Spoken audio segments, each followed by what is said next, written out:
포린 어페어에 따르면 2016년 트럼프에게 몰표를 주었던 그룹 중 한 그룹이 러스트벨트의 백인 노동자들이라고 전했습니다.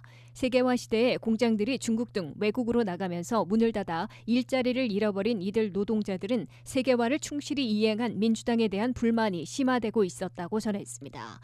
오하이오, 펜실베니아, 미시건, 위스콘신 등 스틸벨트에 있는 고등학교 이하의 교육을 받은 백인 노동자들의 소득이 가장 극적으로 감소했다고 포린 어페어는 전했습니다. 세계화 시대에 많은 사람들이 이득을 보았지만 불만이 쌓여가는 사람들도 있었습니다. 오늘날 분노한 백인 노동자 계층은 사실상 과거 흑인과 같은 처지로 전락해 있었다고 전했습니다. 이들에게 트럼프의 슬로건인 Make America First는 현실적 의미를 가지고 있었습니다. 따라서 직업을 다시 찾아주고 공장을 다시 열게 해주겠다는 트럼프 쪽으로 쏠렸다고 분석했습니다. 또한 고졸의 백인 노동자들은 대학을 못 나와 돈을 조금 번 것으로 생각하는 것이 아니라 자신들의 직업이 다 외국으로 갔다고 생각하고 있으며 외국 물건을 사다 쓰는 이 세계화 시대 우리는 더 이상 희망이 없다는 생각을 하게 되었다고 한 국제 정치 전문가는 분석했습니다.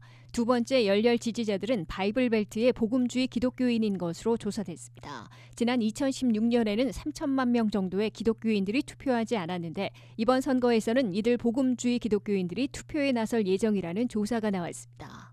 미 복음주의 기독교인들은 정치적으로 보수 성향을 보여왔고 강한 조직력과 결속력을 바탕으로 일반 유권자들보다 적극적으로 투표에 참여합니다. 대선 같은 정치 행사를 낙태와 동성애 반대, 작은 정부, 총기 자유화 등 자신의 신념을 관철하기 위한 수단으로 여긴다는 평가를 받고 있습니다.